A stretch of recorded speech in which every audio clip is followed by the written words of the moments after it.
đá chân ấy. Các bạn ơi, các bạn có thấy là không khí Noel đang đến rất là gần không? Ở trong lớp học chúng mình đã trang trí rất là đẹp rồi. Còn ngày hôm nay rất là cảm ơn các bạn đã đến đây để tham gia các thử thách của BYB. Và các bạn cũng biết rằng là ở BYB thì có rất là nhiều thử thách. Và cái đợt mà Noel này thì bọn cô cũng đã làm rất là nhiều thử thách khác rồi. Nhưng buổi hôm nay là một buổi rất là đặc biệt, vì tất cả những cái thử thách này sẽ là những cái thử thách để cho các bạn có thể áp dụng khi mà catwalk ở trên sân khấu. Nó là những cái thử thách dành cho người mẫu, khiến cho các bạn khỏe cổ chân hơn, sau xử lý tình huống trên sân khấu tốt hơn. Và ngay bây giờ chúng mình sẽ bắt đầu thử thách đầu tiên. Đó là thử thách chúng mình sẽ đi qua hàng bóng này. Cô sẽ có 3 yêu cầu đối với các bạn. Yêu cầu đầu tiên là không được nhìn xuống đất. Đó, khó nhỉ.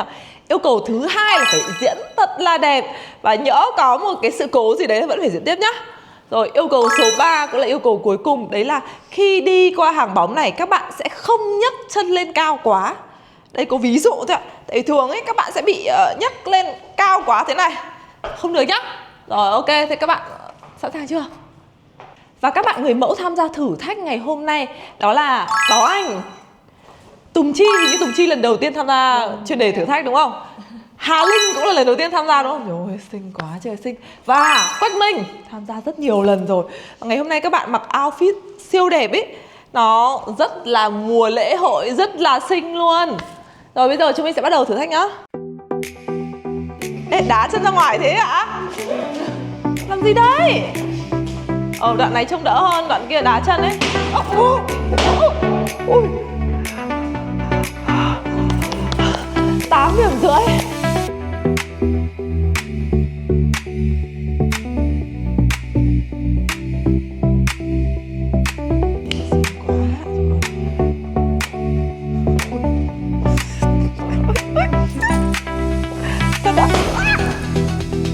Thật không ạ? Rồi, 9 điểm các bạn.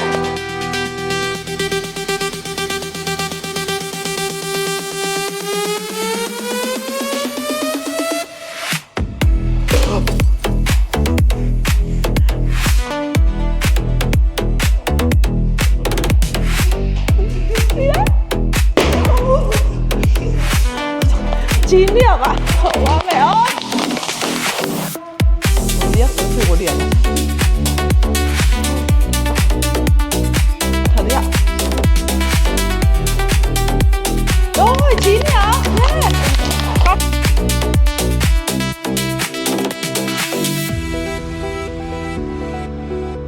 Các bạn ơi, thử thách tiếp theo của chúng mình đó là chúng mình sẽ đi một đôi giày móng ngựa 25cm nhưng không có gót đằng sau.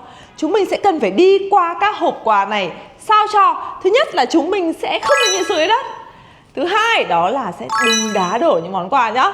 Và việc thứ ba nữa là phải diễn thật đẹp và giữ thăng bằng thật tốt trên giày móng ngựa. Chúng mình bắt đầu nhá.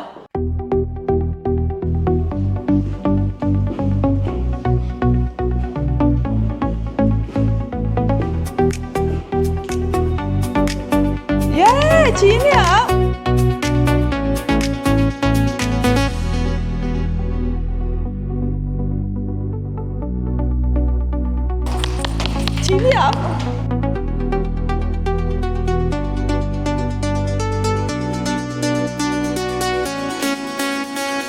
Lần đầu tiên đi đôi giày móng ngựa đi thế này giỏi quá nhở.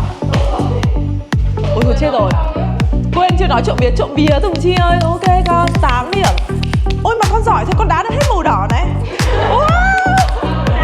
Ôi con chọn lọc ấy nhở. Một đi.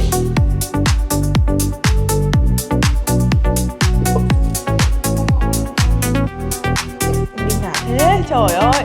8 điểm rưỡi con ơi. Ê con không tạo dáng luôn á, trừ nốt chỗ cái điểm còn lại. Ê con thế này này. Các bạn ơi, và ngày hôm nay chúng mình sẽ thực hiện một trong những thử thách mà các bạn người mẫu của BYB sợ nhất. Thực ra cô nghĩ rằng để vote một cái thử thách mà các bạn người mẫu BYB sợ thì nhiều lắm. Nhưng đây sẽ là một trong số đấy. Vì cô thấy có những bạn đi đến đây run, sau rồi bò xuống, xong bảo là cô ơi con không làm được đâu, sao cô ơi con bị sợ độ cao lắm. Thực ra cô rất là hiểu tâm lý của các bạn. Đấy là khi mà các bạn thực hiện những cái phần Đi như thế này các bạn sẽ bị sợ ngã này, xong rồi mình sợ mình làm sai nữa. Và sau đây thì các bạn người mẫu của BYD chúng mình sẽ mô phỏng các lỗi sai mà khi catwalk với cầu thang hay gặp nhất các bạn nhé. Vừa rồi là lỗi mà các bạn quá vội vàng khi đi trên cầu thang, các bạn có thể chạy xong rồi cắm đầu xuống chạy ạ. Lỗi thứ hai đó là các bạn đi không vững ở trên đôi giày cao gót, vậy nên rất là dễ trượt ngã ở trên bậc thang.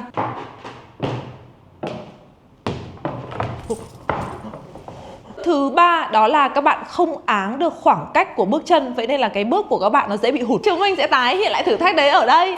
Nhưng mà đương nhiên phải có yêu cầu rồi. Và cô cũng biết rằng các bạn đã từng đi trình diễn và diễn với cầu thang rồi, ở trong lớp sẽ căng thẳng hơn nhá. Đó, thứ nhất là các bạn sẽ không được nhìn xuống. Thứ hai là phải đi thật đẹp và chuyên nghiệp, được không ạ? Ba là bước chân phải thật là vững. Hy vọng là các bạn sẽ không ngã. Cô hiểu. Đúng thi hoa hậu rồi có khác. Tươi quá.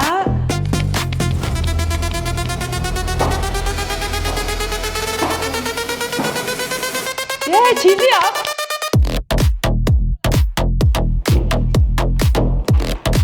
Hà Linh đã học được 3 buổi bên mình. Ôi, thực hiện thử thách khó này.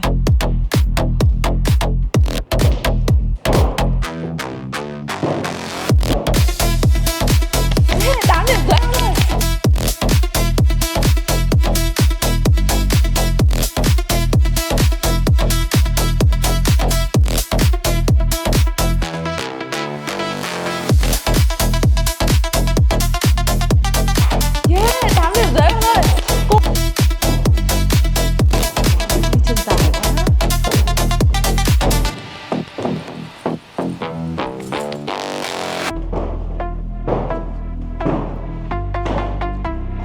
Yeah, 9 điểm. Ôi, đẹp. Và các bạn ơi, bây giờ cô sẽ có một thử thách dành cho các bạn.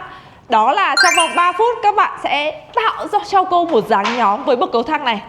Và đương nhiên rằng cô sẽ mong muốn là thứ nhất là các bạn đang mặc đồ màu sắc nó khác nhau một chút, thì các bạn sẽ phải phân phối đồ như thế nào đó, cách tạo dáng thế nào đấy để cho nó trông hấp dẫn cho tất cả, mà cả 4 bạn đứng như 4 anh em siêu nhân đứng ở trên này là không được nhá. Và một cái điểm cuối cùng đấy nữa là hãy tạo dáng thế nào để cho một cái khoảng trống một xíu ở giữa, nhưng mà thôi tí nữa cô sẽ vào, cô sẽ tạo dáng cùng các bạn. Rồi, ok, lên đi các con.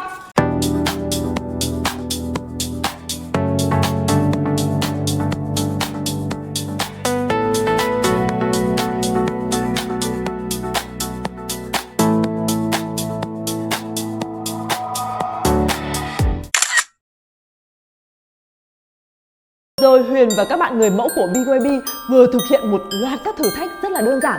Các bạn hoàn toàn có thể thực hiện tại nhà. Và các bạn thấy ấn tượng và yêu thích thử thách nào nhất thì hãy comment xuống bên dưới cho Huyền biết nhé. Và các bạn ơi, các bạn đừng quên like và subscribe kênh YouTube BYD Academy để theo dõi những thử thách thú vị tiếp theo nhé. Chúc các bạn có một mùa Giáng sinh thật là an lành và ấm áp. Tạm biệt các bạn.